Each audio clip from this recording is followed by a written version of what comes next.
हम सब लोग आज यह जानेंगे कि होली क्यों मनाते हैं। क्योंकि अभी आने वाले सोमवार को होली है और होली का उत्सव त्योहार जो है हमारे भारतवर्ष में हिंदू लोग बड़े प्रेम के साथ मनाते हैं। तो आज जो है हम सब लोग जो है होली क्यों मनाते हैं यह जानेंगे। होली क्यों मनाते हैं इसके पीछे एक बहुत सुंदर कथा आती है। भागवत के 7वें स्कंद में कथा आती है। सतयुग में एक बहुत बड़ा राक्षस रहता था। उसका नाम था हिरण्यकशिपु। और उस हिरण्यकशिपु का एक पुत्र था। उस पुत्र का नाम था प्रहलाद महाराज। और हिरण्यकशिपु का जो पुत्र प्रहलाद जी थे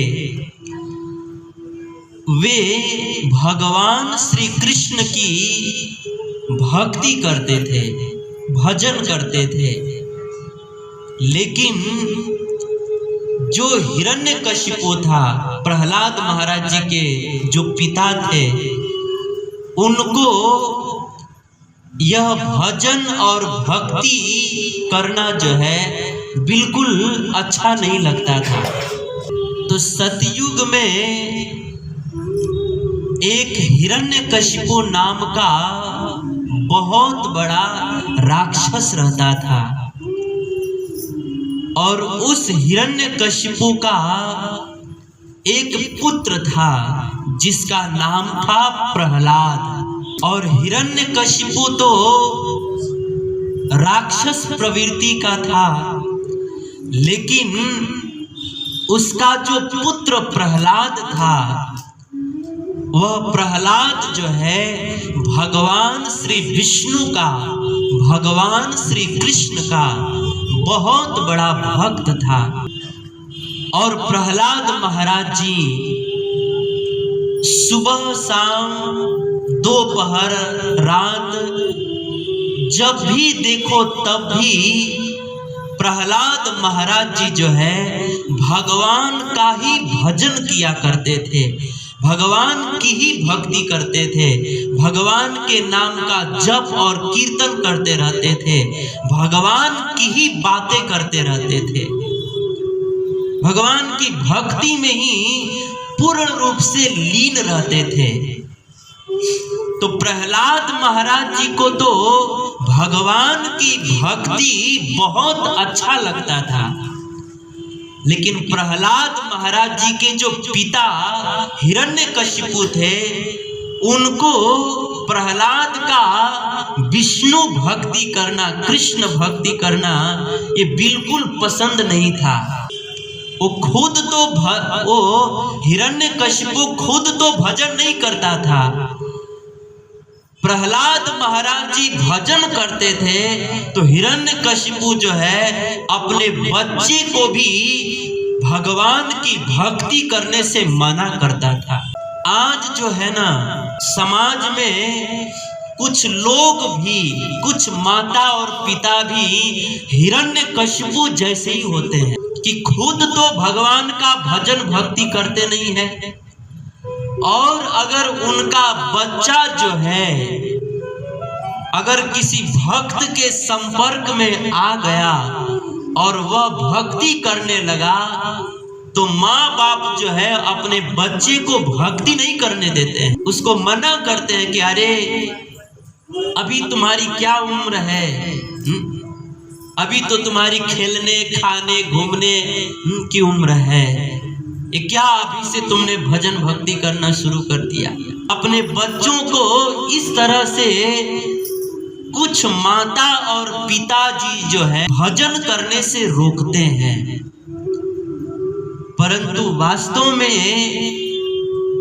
एक माता और पिता को चाहिए कि वह अपने बच्चों को कभी भी भगवान का भजन और भक्ति करने से मना न करे, उनको रोके नहीं।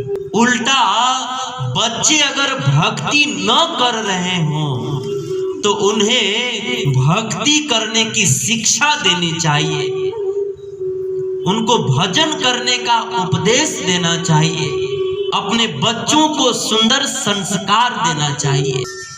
क्योंकि हमारे आचार्य लोग कहते हैं कि देखिए, अगर हम हमारे बच्चे लोगों को जो है ना खिलौना नहीं देंगे तो हमारे बच्चे जो है 2 घंटा रोएंगे। अगर हम हमारे बच्चे को चॉकलेट नहीं देंगे तो हमारे बच्चे जो है 4 घंटा रोएंगे। लेकिन अगर हम लोग जो है अपने बच्चों को संस्कार नहीं देंगे ना तो हमारे बच्चे जो है जीवन भर रोएंगे, जन्म जन्मांतर तक रोएंगे, युग युगांतर तक रोएंगे। इसीलिए बच्चों को अच्छे संस्कार देने चाहिए। कहते हैं कि हम सबको हमें बुढ़ापे की रोटी जो है ना हमारे बच्चे नहीं देंगे, हम सबको हमारे बुढ़ापे की रोटी जो है ना हमारे दिए हुए संस्कार देंगे। अगर हम लोग अपने बच्चों को संस्कार देंगे ना तो वही संस्कार जो है बुढ़ापे में हमको रोटी देंगे। हमारे बच्चे हमको रोटी नहीं देंगे। आज देखिए समाज में कितने सारे वृद्धाश्रम खुल रहे हैं और उन वृद्धाश्रमों में आजकल के बच्चे लोग जो है अपने वृद्ध अपने बूढ़े माता पिता को ले जाकर के छोड़ देते हैं और वृद्धाश्रम में बूढ़े माता और पिता को कितना कष्ट होता है। वहां पर बूढ़े माँ बाप से दो मीठे बात करने वाला कोई नहीं होता, उनको कोई गरम गरम बनाकर खिलाने वाला नहीं होता, कई दिनों का बासी भोजन खिलाया जाता है, पहनने को अच्छे कपड़े नहीं मिलते। वृद्धाश्रम में माँ बाप को बहुत कष्ट होता है और वृद्धाश्रम में कौन लोग अपने माँ बाप को छोड़ते हैं?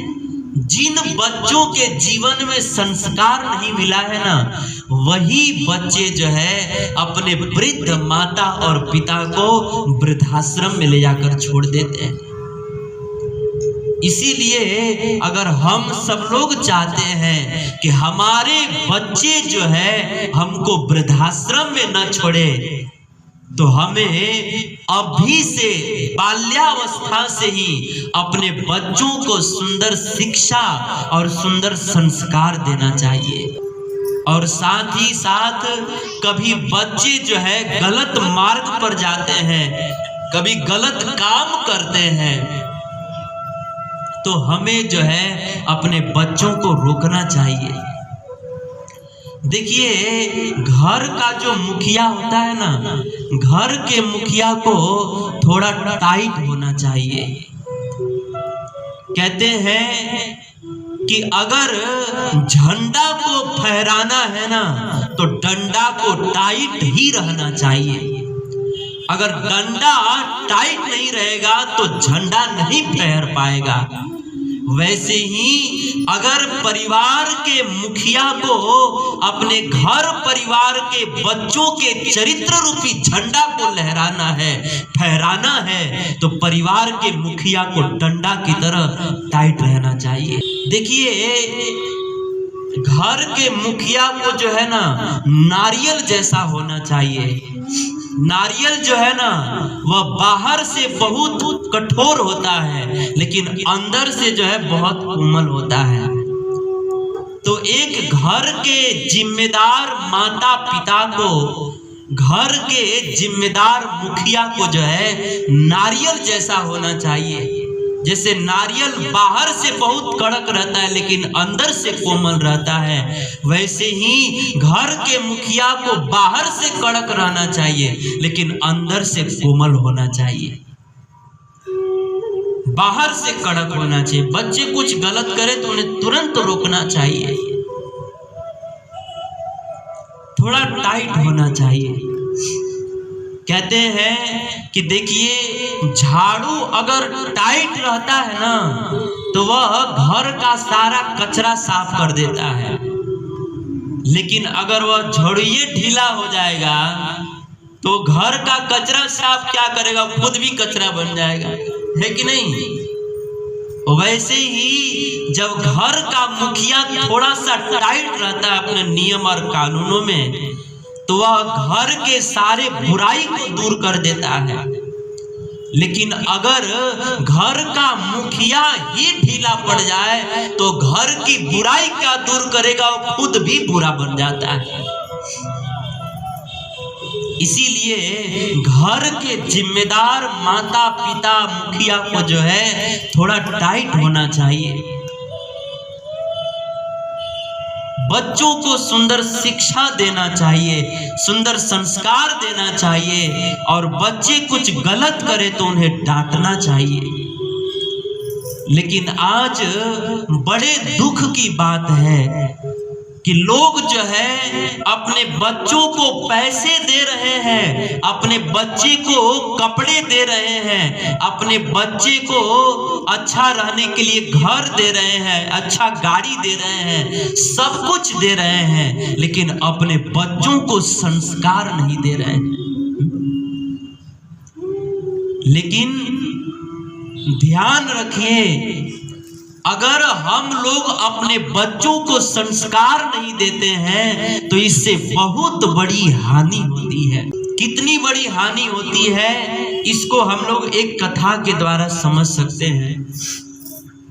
एक बार एक भारतीय महात्मा जो है वे अमेरिका में गए, और अमेरिका में जिस व्यक्ति के घर पर रुके हुए थे उस घर के मालिक ने महात्मा जी से कहा कि महात्मा जी चलिए, आज जो है मैं आपको एक 90 वर्ष का बहुत पुराना पेड़ दिखाता हूं। महात्मा जी ने कहा चलिए दिखाइए। इतना पुराना वृक्ष है, मतलब वो बहुत बड़ा होगा। महात्मा जी इस आशा से गए कि 90 वर्ष का पेड़ है, मतलब बहुत बड़ा होगा, बहुत उसकी छाया होगी।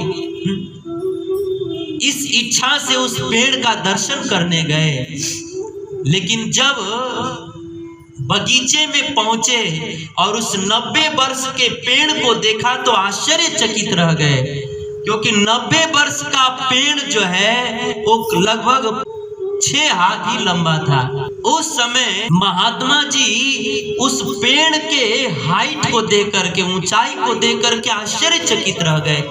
इतने 90 वर्ष पुराना वृक्ष जो है बस इतना ही बड़ा है, इतना छोटा क्यों है।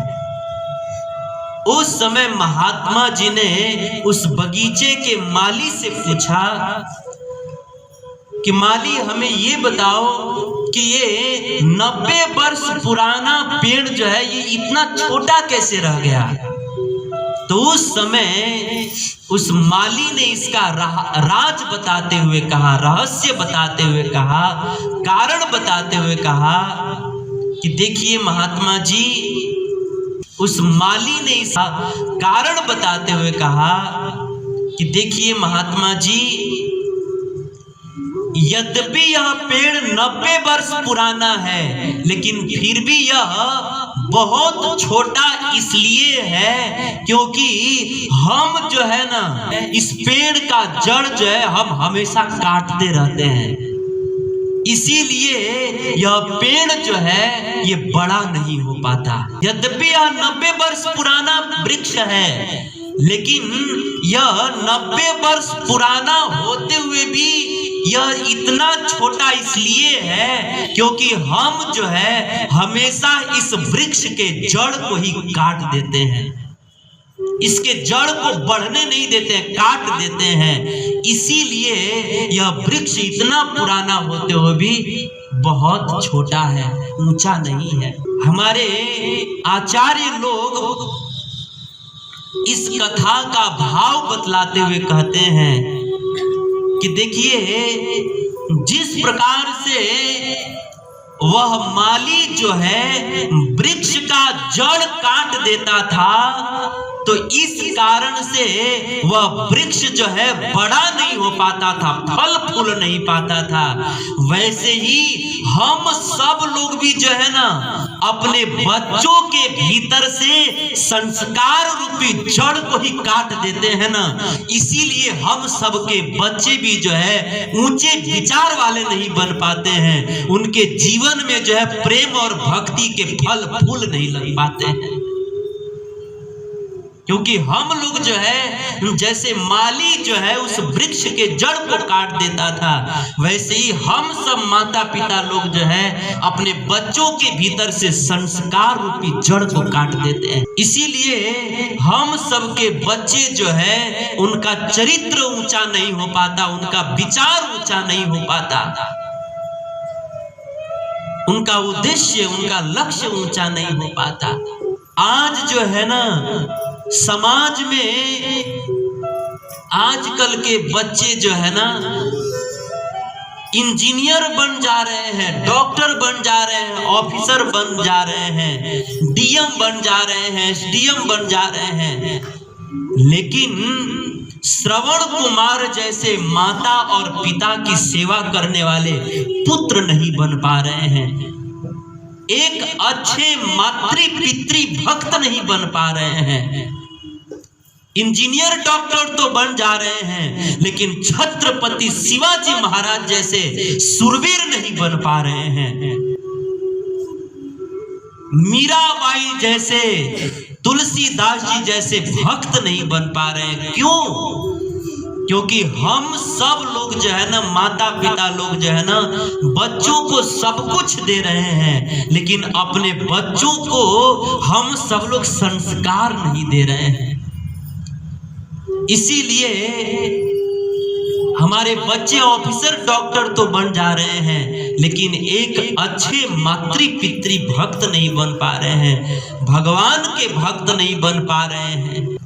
इसीलिए अगर हम सब लोग चाहते हैं कि हमारे बच्चे जो है हमारी वृद्धावस्था में हमारी खुद की भी सेवा करें, समाज की सेवा करें, भगवान की भक्ति करें, भगवान से प्रेम करें, तो हमें बच्चों को सुंदर संस्कार देना चाहिए।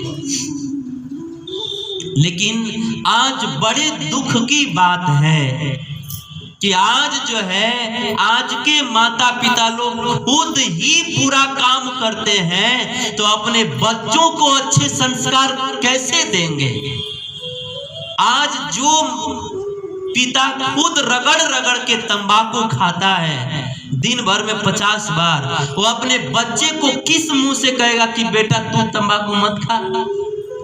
अगर बेटे ने उल्टा पूछ दिया कि तू काहे खाला तनी बतैबा, तब क्या कहेंगे? आजकल के माता पिता खुद गलत काम कर रहे हैं, तो अपने बच्चों को कैसे अच्छी शिक्षा देंगे? एक बार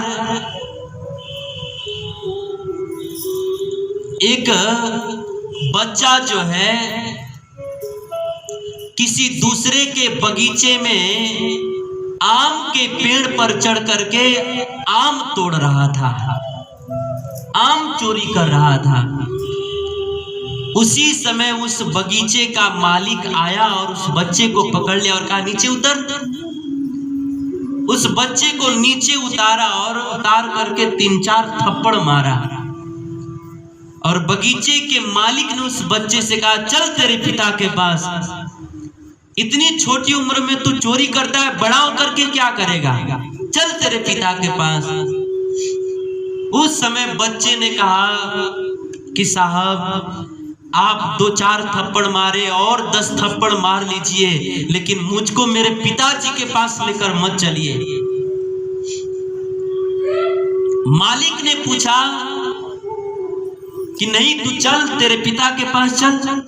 इतना छोटा उम्र में तो गलत काम कर रहा है, तो बड़ा होकर क्या करेगा? चल तेरे पिता के पास, आज मैं तुझे छोड़ूंगा नहीं, चल तेरे पिता के पास। बच्चे ने फिर से उस बगीचे का मालिक का पांव पकड़ लिया, बोला कि साहब छोड़ दो ना, मेरे पिता के पास लेके मत चलिए।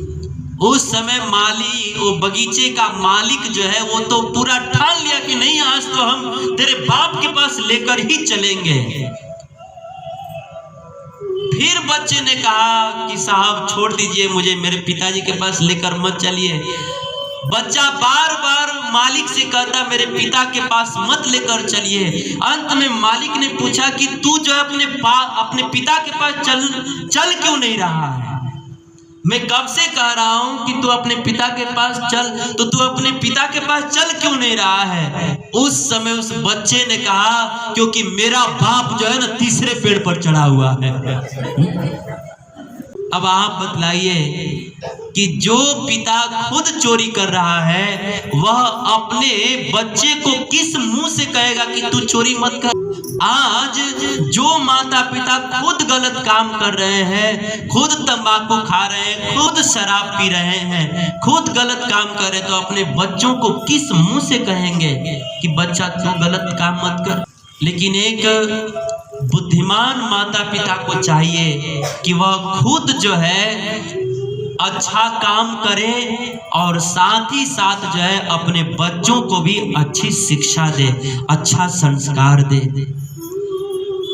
तो मैं ये कह रहा था कि प्रहलाद महाराज जी जो है उनको भगवान कृष्ण की भक्ति करना बहुत अच्छा लगता था, भगवान का भजन करना बहुत अच्छा लगता था। लेकिन उनका जो पिता हिरण्यकशिपु था उसको प्रहलाद का विष्णु भक्ति करना, कृष्ण भक्ति करना बिल्कुल अच्छा नहीं लगता था। और एक दिन जो है हिरण्यकशिपु ने अपने पुत्र प्रहलाद को बैठा करके बहुत डांटा और बहुत धमकाते हुए कहा कि देख प्रहलाद, तू जो है ना सब कुछ कर, लेकिन तू विष्णु की भक्ति मत कर, तू कृष्ण का भजन मत कर, उसकी भक्ति छोड़ दे, नहीं तो मैं तुझे मार डालूंगा।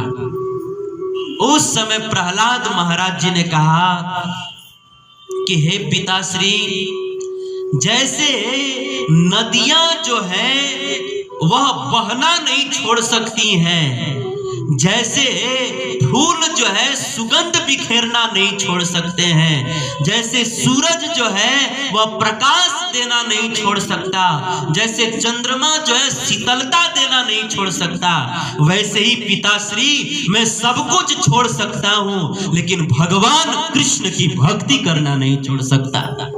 मैं सब छोड़ सकता हूं, मैं कृष्ण की भक्ति करना नहीं छोड़ सकता। जैसे ही प्रहलाद ने यह बात कही, उसी समय हिरण्यकशिपु बहुत क्रोधित हो गया, आग बबूला हो गया और तुरंत अपने राक्षसों को बुला करके आदेश दिया, मेरे कुल में कलंक लगाने वाले इस प्रहलाद को आज का आज ही इसे मार डालो, इसे खत्म कर डालो, मुझे ऐसी संतान नहीं चाहिए। उस समय प्रहलाद महाराज जी को मारने के लिए हजारों जल्लाद आए और सबसे पहले प्रहलाद महाराज जी को मारने के लिए बहुत बड़े मेरू पर्वत के समान पर्वत के शिखर पर चढ़ गए और पर्वत के शिखर पर चढ़ करके और प्रहलाद महाराज जी के शरीर में बहुत वजनदार पत्थर बांध करके, लोहा बांध करके और पहाड़ों की चोटियों से उस छोटे से प्रहलाद को नीचे फेंक दिए। लेकिन फिर भी जो है प्रहलाद महाराज जी मरे नहीं। फिर जल्लादों ने क्या किया, प्रहलाद महाराज जी के शरीर में बहुत वजनदार पत्थर बांध करके, लोहा बांध करके जल्लादों ने प्रहलाद को समुद्र में डुबा कर मारने का प्रयास किया, लेकिन फिर भी प्रहलाद महाराज नहीं मरे। फिर जल्लादों ने प्रहलाद को मारने के लिए जहरीले सांप बुलवाए और एक काल कोठरी में बंद करके और जहरीले सांपों को प्रहलाद के सामने छोड़ दिए।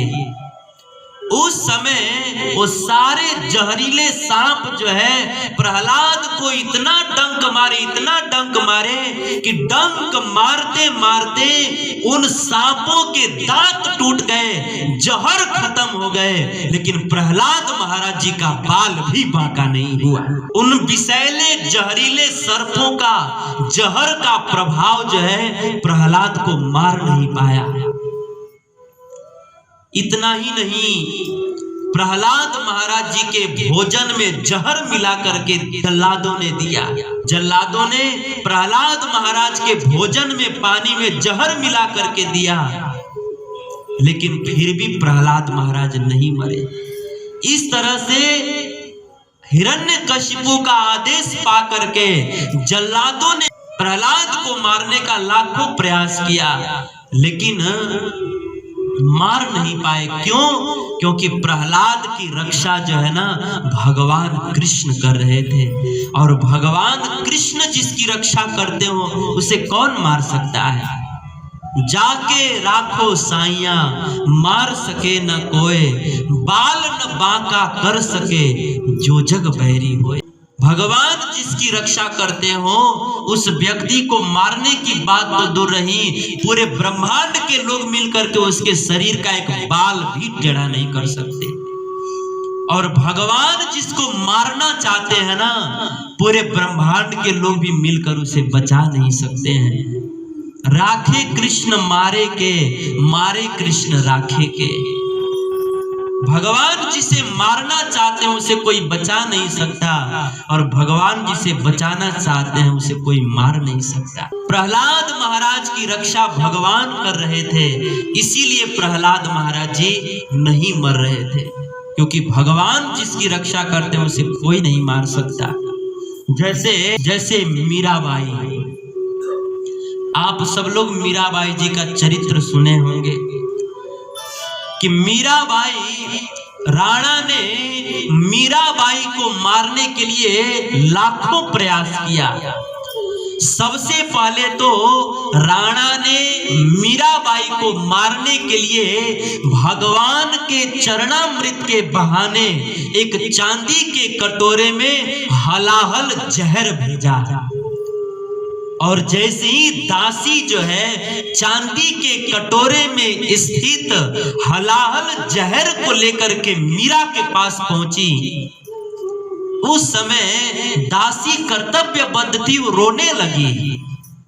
उस समय मीरा ने दासी से कहा कि अरे पगली, तू क्यों रोती है?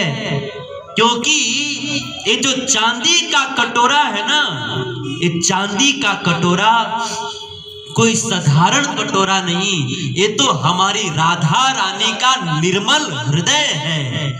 और इस चांदी के कटोरे में जो काला जहर है ना, वो जहर नहीं, वो तो हमारी राधा रानी के निर्मल हृदय में नित्य निवास करने वाले हमारे काले कृष्ण हैं, हमारे काले गिरधर गोपाल हैं। मीराबाई ने उस समय बहुत सुंदर भजन गाया। रौप्य पान में हलाहल विष बिंदु नहीं, रौप्य पान में हलाहल विष बिंदु नहीं, राधिका हृदय में ब्रजेश को संभाला है। मेरी समझ में ये विषधर का प्याला नहीं,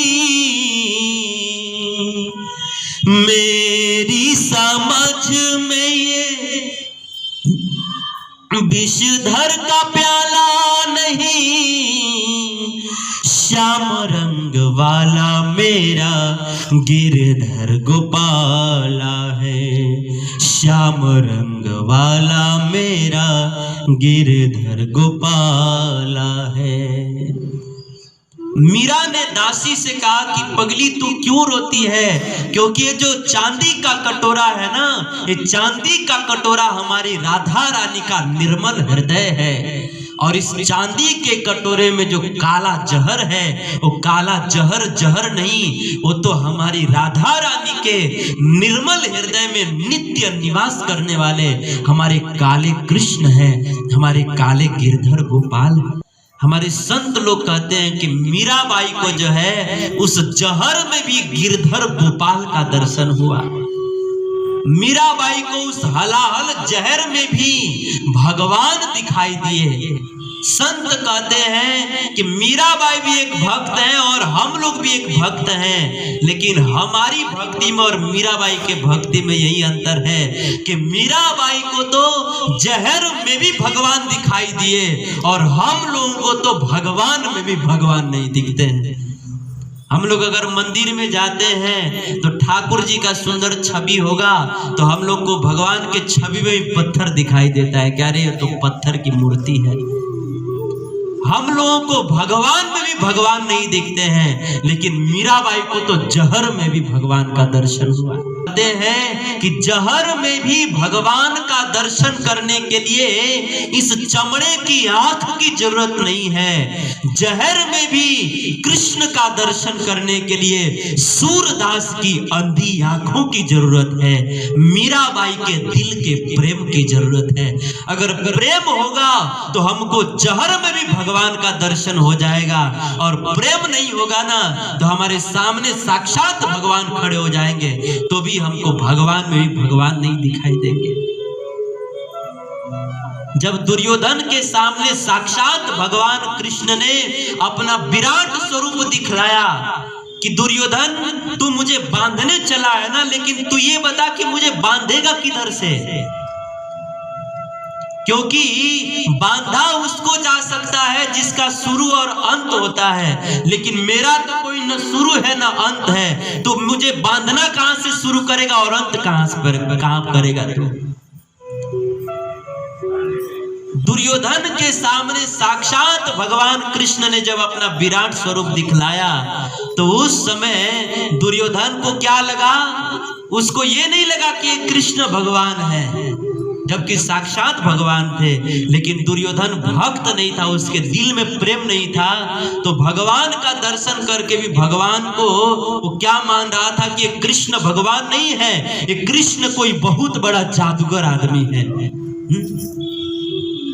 साक्षात भगवान है, लेकिन भगवान में भी उसको भगवान नहीं दिखाई दे रहे थे, क्योंकि दिल में प्रेम नहीं था। भगवान का दर्शन करने के लिए दिल में प्रेम होना चाहिए।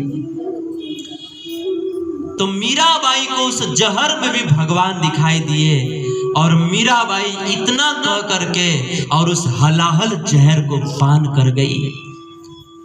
लेकिन हमारे आचार्य लोग कहते हैं कि उस हलाहल जहर को पी करके भी मीराबाई मरी नहीं। क्यों? क्योंकि मीराबाई की रक्षा भगवान कृष्ण कर रहे थे, और भगवान कृष्ण जिसकी रक्षा करते हो उसे कोई माई का लाल मार नहीं सकता। इतना ही नहीं, जब हलाहल जहर पिलाने के बाद भी मीराबाई नहीं मरी तो राणा ने मीराबाई को मारने के लिए फिर एक और प्रयास किया। क्या? कि राणा जो है शालिग्राम शिला के बहाने एक टोकरी में एक विषधर जहरीला सांप भेजा और दासी को कहा कि जाओ मीराबाई के पास और कहना कि इस टोकरी में शालिग्राम शिला है, अर्थात भगवान है। अब जो है दासी वह जहरीले सांप से भरे हुए टोकरी को लेकर के मीरा के पास गई और राणा की बात को सुनाई कि राणा ने आपके लिए शालिग्राम शिला भेजी है, इतना सुनना था कि मीराबाई के आनंद का ठिकाना नहीं रहा। मीराबाई आनंद के सागर में गोता लगाने लगी, क्योंकि मीराबाई ने सोचा कि देखो तो मेरे ऊपर मेरे गिरधर गोपाल की आजकल कितनी कृपा और करुणा बरस रही है कि पहले तो ठाकुर जी का चरणामृत आया, अब तो साक्षात ठाकुर जी आ गए। कितनी कृपा बरस रही है। मीराबाई ने सोचा कि जब आज साक्षात ठाकुर जी आए हैं ना, तो मैं जो है स्नान करूंगी, सुंदर वस्त्र धारण करूंगी, पांव में घुंघरू बांधूंगी और फिर आरती का थाली तैयार करके फिर दर्शन आरती का पर्दा खोलूंगी। इतना सोच करके मीराबाई स्नान करी, सुंदर वस्त्र पहनी, पांव में घुंघरू बांधी और आरती का थाली तैयार करके जैसे ही मीराबाई ने उस टोकरी को खोला तो वास्तव में उस टोकरी में पहले से जहरीला सांप ही था। लेकिन मीराबाई ने जब उस टोकरी को खोला तो उसमें से जहरीला सांप गायब हो गया और उस टोकरी में सचमुच में भगवान शालिग्राम के रूप में प्रकट हो गए। बोलिए भक्तवत्सल भगवान की जय, गिरधर गोपाल की जय। आज भी वो शालिग्राम भगवान जो है ना वृंदावन में मीराबाई के मंदिर में है आज भी। तो प्रसंग बड़ा है, कहने का भाव यह है कि राणा ने मीराबाई को मारने के लिए लाखों प्रयास किया, जहर पिलाकर मारने का प्रयास किया, विषधर जहरीले सांपों से डसवा कर मारने का प्रयास किया। मीराबाई जिस कमरे में रहती थी उस कमरे में एक पागल बहुत खूंखार और बाघ को छोड़ दिया। मीराबाई जिस बिस्तर पर सोती थी उस बिस्तर पर ऊपर से फूल और नीचे से नागफनी के कांटों का बिस्तर लगवा दिया। इतना मारने का प्रयास किया लेकिन फिर भी मार नहीं पाया। क्यों? क्योंकि मीराबाई की रक्षा भगवान कृष्ण कर रहे थे और कृष्ण जिसकी रक्षा करते हो उसे कौन मार सकता है। इसीलिए देखिए मीराबाई के प्रसंग से और प्रहलाद महाराज जी के प्रसंग से हम सबको बहुत सुंदर शिक्षा मिलती है कि देखिए हम सब लोग भी जो है ना अगर जीवन के संकटों से बचना चाहते हैं, जीवन के शत्रुओं से बचना चाहते हैं, तो हम सब लोगों को भी भगवान की भक्ति करनी चाहिए। क्योंकि अगर हम भक्ति करेंगे तो जिस प्रकार से भगवान ने जल्लादों के वार से प्रहलाद की रक्षा किए और राणा के अत्याचार से मीरा की रक्षा किए, जैसे भगवान ने प्रहलाद और मीरा को अनेक संकटों से बचाए, वैसे हम सब लोग भी भगवान की भक्ति करेंगे तो भगवान हम सब भक्तों की भी रक्षा करेंगे। भगवान स्वयं अपने मुख से कहते हैं कि हे संसार के लोगों, आपके ऊपर कितनी ही बड़ी आपत्ति क्यों ना आ जाए, आपके ऊपर कितनी ही बड़ी विपत्ति क्यों ना आ जाए, यहाँ तक कि आपके पांवों के नीचे से पृथ्वी क्यों न खिसक जाए, यहाँ तक कि आपके ऊपर ये पूरा ब्रह्मांड ही टूटकर क्यों न गिर जाए, यहाँ तक कि कोई व्यक्ति आपको प्रलय काल की अग्नि में ही क्यों न डाल दे, कितना ही बड़ा से बड़ा विपत्ति आपत्ति क्यों ना आ जाए, आप हर परिस्थितियों में मेरा नाम लिए जाओ। बाकी हर परिस्थितियों से विकट परिस्थितियों से आपकी रक्षा करना ये मेरी जिम्मेदारी है, मैं आपकी रक्षा करूंगा। क्योंकि मेरे पास कितनी शक्ति है, संसार के लोग इसका पता लगाने की बात तो दूर रही, संसार के लोग मेरी शक्ति की कल्पना तक भी नहीं कर सकते। मेरे पास इतनी शक्ति है, मेरे पास इतनी शक्ति है कि मैं जो है सुई के जिस छेद में से धागे को निकाला जाता है ना, उस छेद में से मैं पूरे ब्रह्मांड को निकाल सकता हूँ। मेरे पास इतनी शक्ति है कि मैं घास के चिंगारी से विशाल समुद्र में आग लगा सकता हूँ। मेरे पास इतनी शक्ति है कि मैं जो है चुल्लू भर एक बूंद पानी में पूरे ब्रह्मांड को डुबा सकता हूँ। मेरे पास इतनी शक्ति है, कमल के पत्ते से मार करके मैं हाथी को मार सकता हूँ। मेरे पास इतनी शक्ति है। इसलिए हे संसार के लोगों, आप सब लोग बस हर परिस्थिति में मेरा नाम लिए जाओ, मेरी भक्ति किए जाओ। अगर हम हमारे बच्चे लोगों को जो है ना खिलौना नहीं देंगे तो हमारे बच्चे जो है 2 घंटा रोएंगे। अगर हम हमारे बच्चे को चॉकलेट नहीं देंगे तो हमारे बच्चे जो है 4 घंटा रोएंगे। लेकिन अगर हम लोग जो है अपने बच्चों को संस्कार नहीं देंगे ना तो हमारे बच्चे जो है जीवन भर रोएंगे। इसीलिए बच्चों को अच्छे संस्कार देने चाहिए। आज बड़े दुख की बात है कि लोग जो है अपने बच्चों को पैसे दे रहे हैं, अपने बच्चे को कपड़े दे रहे हैं, अपने बच्चे को अच्छा रहने के लिए घर दे रहे हैं, अच्छा गाड़ी दे रहे हैं, सब कुछ दे रहे हैं, लेकिन अपने बच्चों को संस्कार नहीं दे रहे हैं। लेकिन ध्यान रखिए, अगर हम लोग अपने बच्चों को संस्कार नहीं देते हैं तो इससे बहुत बड़ी हानि होती है। कितनी बड़ी हानि होती है इसको हम लोग एक कथा के द्वारा समझ सकते हैं।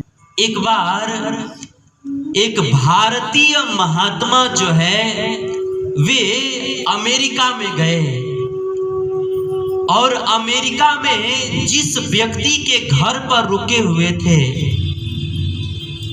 उस घर के मालिक ने महात्मा जी से कहा कि महात्मा जी चलिए आज जो है मैं आपको एक 90 वर्ष का बहुत पुराना पेड़ दिखाता हूँ। महात्मा जी ने कहा चलिए दिखाइए। इतना पुराना वृक्ष है, मतलब वो बहुत बड़ा होगा। महात्मा जी इस आशा से गए कि 90 वर्ष का पेड़ है, मतलब बहुत बड़ा होगा तो उसकी छाया होगी।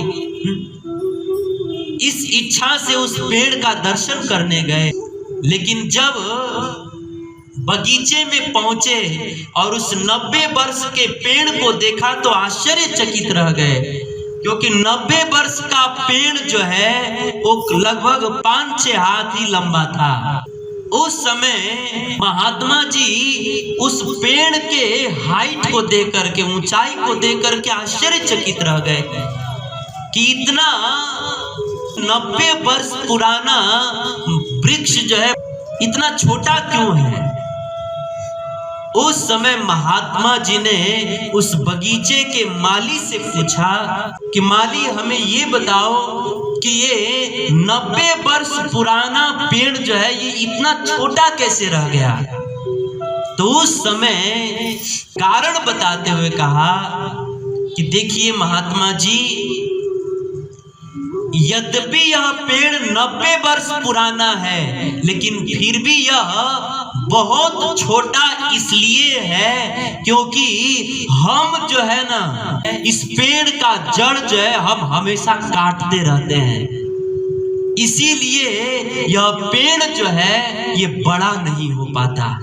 यद्यपि यह 90 वर्ष पुराना वृक्ष है लेकिन यह 90 वर्ष पुराना होते हुए भी यह इतना छोटा इसलिए है क्योंकि हम जो है हमेशा इस वृक्ष के जड़ को ही काट देते हैं, इसके जड़ को बढ़ने नहीं देते हैं, काट देते हैं। इसीलिए यह वृक्ष इतना पुराना होते हुए भी बहुत छोटा है, ऊंचा नहीं है। हमारे आचार्य लोग इस कथा का भाव बतलाते हुए कहते हैं कि देखिए जिस प्रकार से वह माली जो है वृक्ष का जड़ काट देता था, तो इस कारण से वह वृक्ष जो है बड़ा नहीं हो पाता था, फल फूल नहीं पाता था।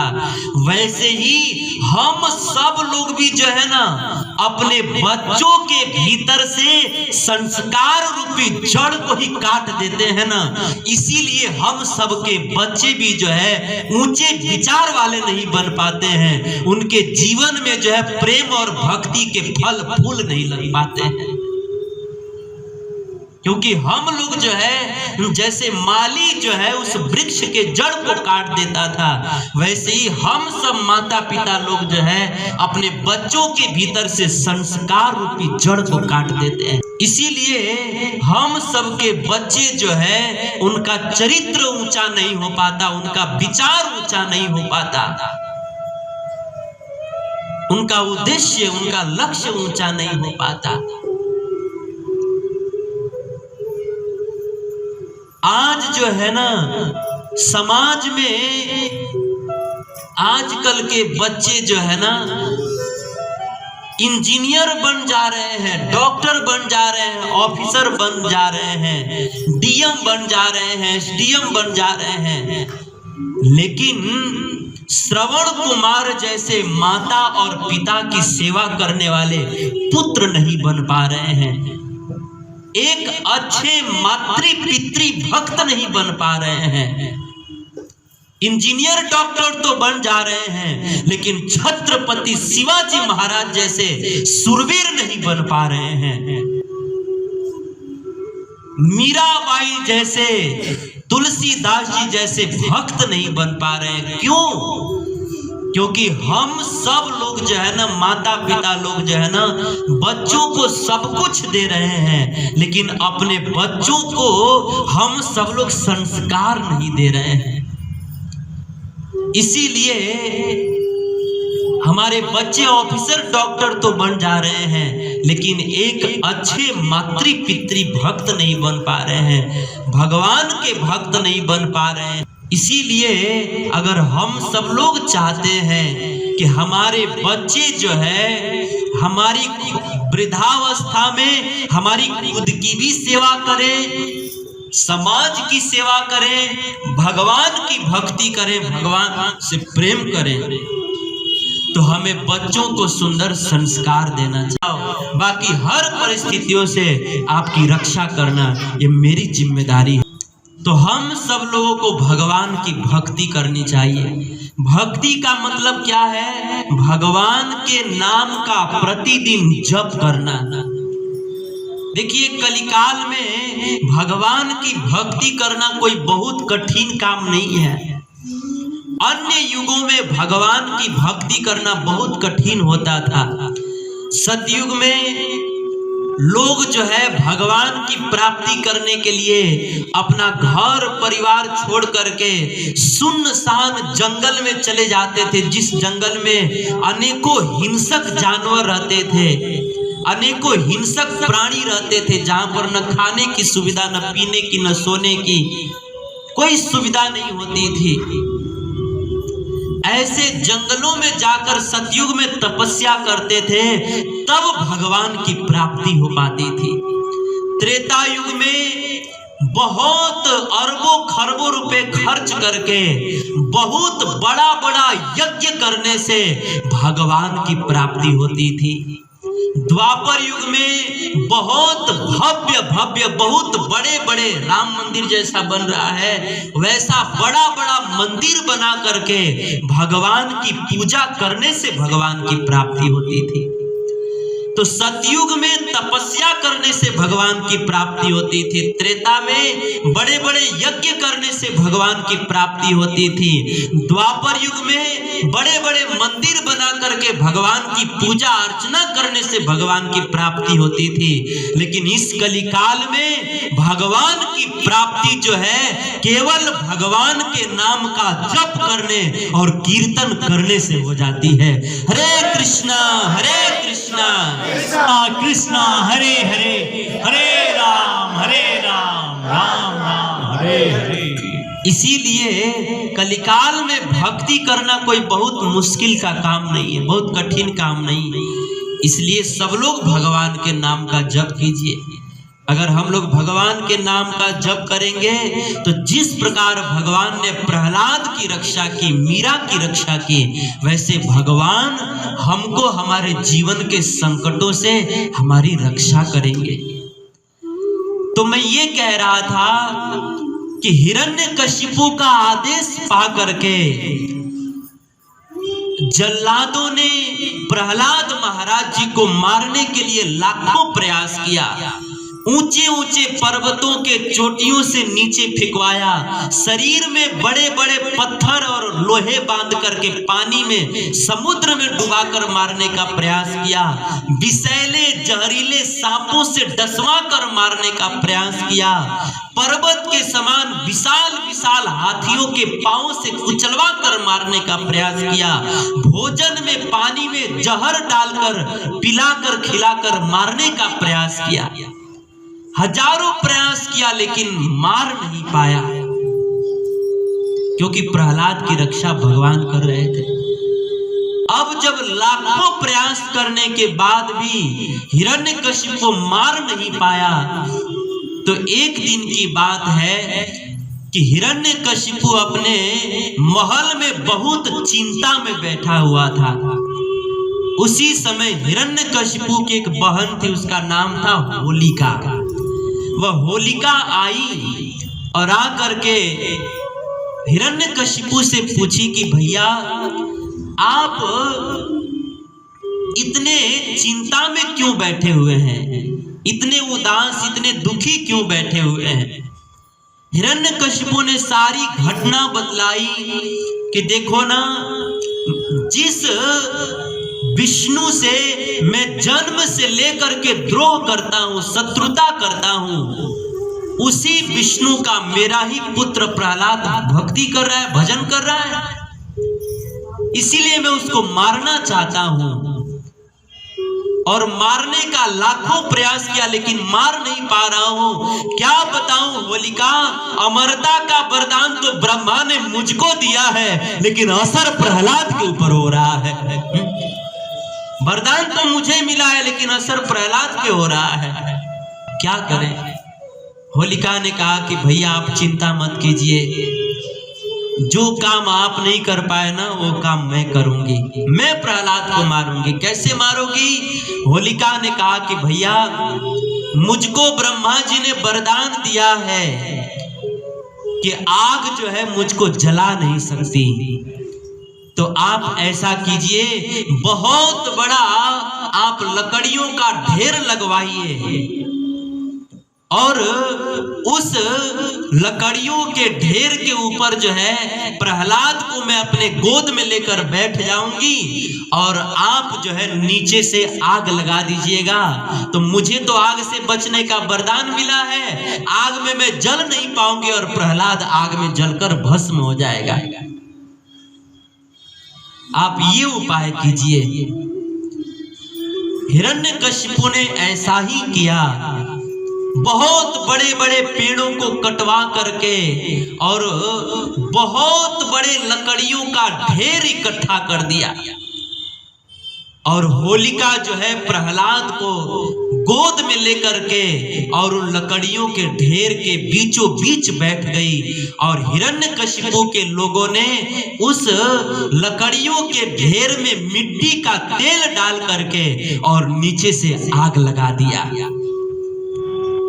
उस समय देखते देखते पूरी लकड़ियां जो है हर हर करके जलने लगी और जलते जलते जलते धीरे धीरे धीरे वह आग जो है प्रहलाद के शरीर तक पहुंच गई।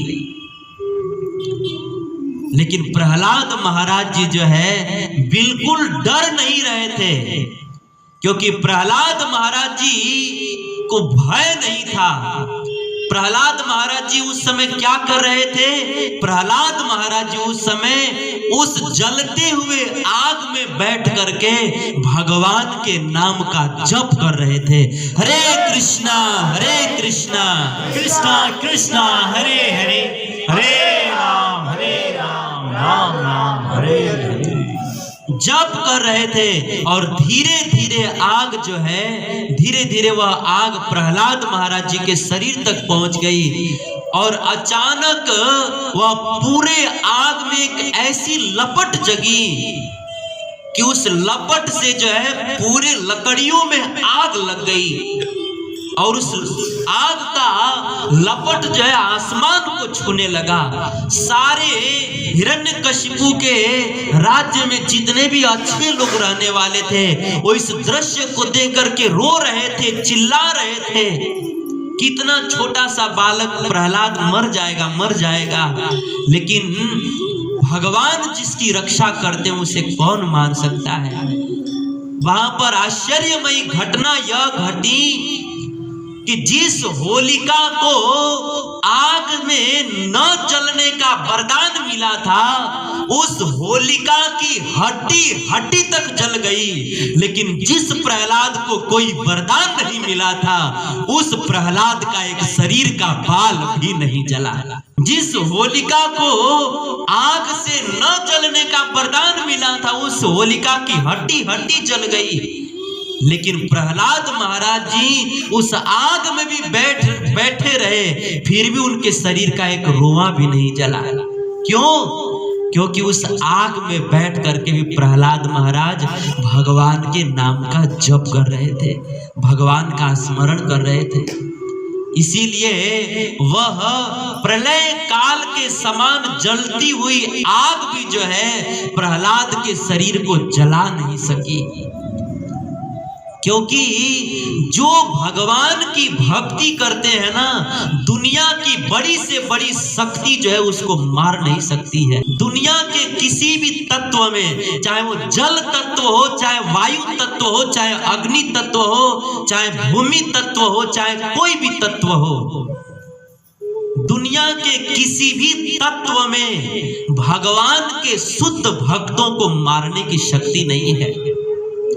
इसीलिए प्रलय काल के समान आग में बैठ करके भी प्रहलाद महाराज मरे नहीं, क्योंकि प्रहलाद महाराज भगवान के नाम का जप कर रहे थे। और जब प्रहलाद महाराज के शरीर का एक रुआ भी नहीं जला, उस आग होलिका की हड्डी हड्डी जल गई। उस समय प्रहलाद महाराज जी जो है उस आग में से जब निकले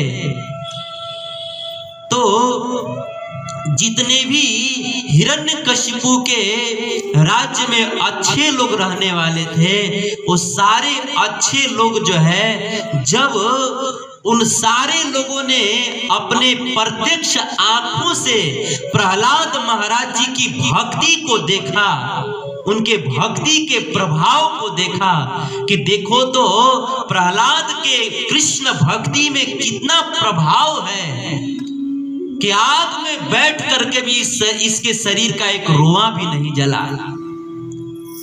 उस समय सारे लोगों के दिल में प्रहलाद के प्रति बहुत श्रद्धा उत्पन्न हो गई। और सारे लोगों ने उस समय क्या किया, कई लोग प्रहलाद के चरण छूने लगे और कई लोगों को प्रहलाद का चरण छूने को नहीं मिला। तो प्रहलाद महाराज जिस आग में बैठे हुए थे ना, होलिका दहन के आग में, उस होलिका दहन के आग जो राख बुझ चुका था उस राख को अपने शरीर में लगा लिए। तभी से यह होली की परंपरा शुरू हुई। और आज भी वो परंपरा है, जब होलिका दहन हो जाती है तो कई लोग जो है होलिका दहन के राख को अपने घर पर लाके अपने शरीर में लगाते हैं, अपने सिर में लगाते हैं। अब क्यों लगाते हैं लोगों को ये पता नहीं है, लेकिन ये कारण है क्योंकि उस आग में भगवान के महान भक्त प्रहलाद बैठे हुए थे ना, इसीलिए उस आग के राख को जो है, चूंकि प्रहलाद महाराज के दिव्य शरीर से वो आग का राख स्पर्श हुआ था, इसीलिए लोग जो है उस होलिका दहन के राख को अपने शरीर में लगाए। और उसी भाव से आज भी बहुत लोग जो है जब होलिका दहन होता है तो लोग उसके राख को अपने शरीर में लगाते हैं। और फिर जो है सारे लोगों ने मिल करके जब होलिका दहन हो गई, जब होलिका की मृत्यु हो गई, उस समय सारे लोगों ने मिल करके उस हिरण्यकशिपु के राज्य में लोगों ने बहुत खुशियां मनाई। मतलब सब लोग, कोई धूल फेंकने लगा, कोई रंग गुलाल, कोई अबीर फेंकने लगा। उसी दिन से जो है ये होली मनाना शुरू किया गया, उसी दिन से। तो होली क्यों मनाते हैं, इसके पीछे भागवत में ये कथा है। होली कब से शुरू हुआ, क्यों शुरू हुआ, इसका कथा ये भागवत में बतलाया गया है। तो इस तरह से होली का पर्व जो है सतयुग से शुरू हुआ।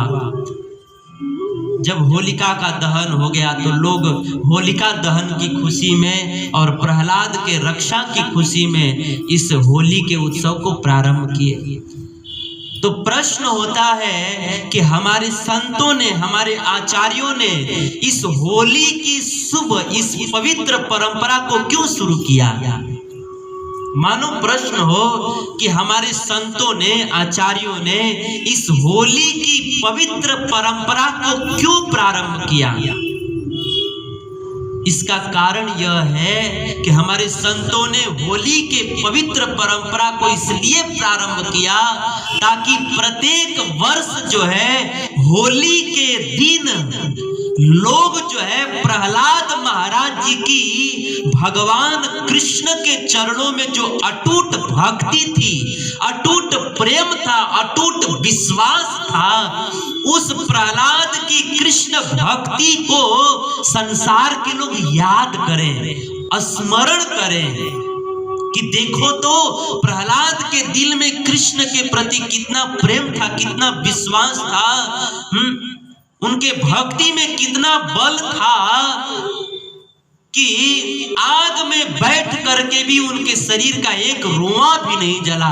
उनके कृष्ण भक्ति में कितना प्रभाव और कितना बल था। संसार के लोग होली के दिन इसका चिंतन करें, इस प्रहलाद की भक्ति का स्मरण करें और खुद भी भगवान की भक्ति करें, भगवान से जुड़े। इसलिए हमारे संतों ने इस होली की परंपरा को शुरू किया ताकि होली के दिन जो है लोग इस प्रहलाद की कृष्ण भक्ति को याद करें और भगवान की दयालुता को याद करें कि भगवान कितने दयालु हैं कि अपने भक्त प्रहलाद जो आग में बैठ चुका था, उस आग से, उस जलते हुए आग से भी भगवान ने प्रहलाद की रक्षा कर लिया।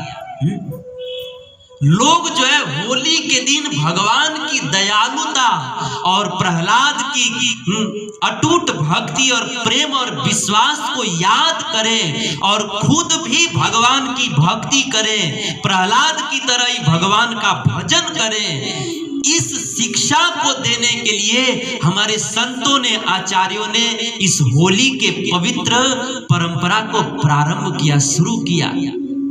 लेकिन आज जो है लोग इस होली का उत्सव जो है जिस उद्देश्य से शुरू किया गया, उस उद्देश्य को तो लोग जानते ही नहीं, और जानते भी हैं तो लोग भूल गए हैं। और आज होली का मतलब क्या जानते हैं लोग?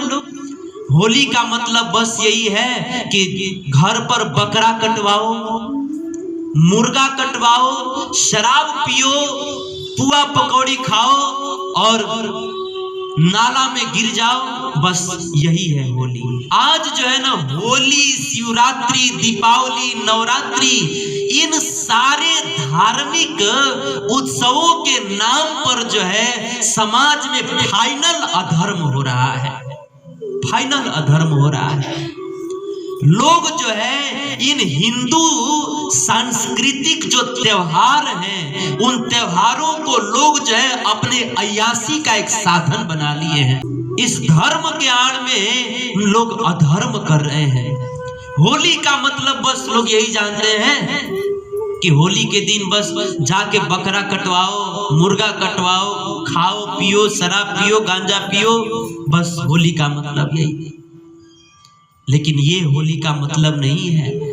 होली का उत्सव आचार्यों ने इसलिए प्रारंभ किया ताकि हम होली के दिन प्रहलाद की भक्ति को, प्रहलाद महाराज की कृष्ण भक्ति को स्मरण करें और भगवान की दयालुता का स्मरण करें कि देखो भगवान कितने दयालु हैं कि जलते हुए आग से अपने भक्त प्रहलाद की रक्षा कर लिया। भगवान के दयालुता का स्मरण करके खुद भी भगवान से जुड़े, इस उद्देश्य से संतों ने इस होली के पवित्र परंपरा को प्रारंभ किया। लेकिन आज सब लोग भूल चुके हैं। लेकिन आप सब लोग ध्यान रखिए, होली के दिन जो है हम सबको कभी भी ये सब अखाद्य नहीं खाना चाहिए। होली के दिन हम सबको ज़्यादा से ज़्यादा भगवान नाम का जप करना चाहिए, कीर्तन करना चाहिए, भक्ति करना चाहिए। होली के दिन हम सबको संकल्प लेना चाहिए कि जैसे प्रहलाद ने भगवान की भजन किया, वैसे ही हम भी भगवान का भजन करेंगे। तो इस तरह से होली का उत्सव जो है क्यों प्रारंभ हुआ और इसके पीछे क्या कथा है, भागवत के 7वें स्कंद में बतलाया गया है और वही प्रसंग हमने आपके समक्ष प्रस्तुत किया। समय हो गया है, मैं अपने वाणी को यहीं पर विराम कर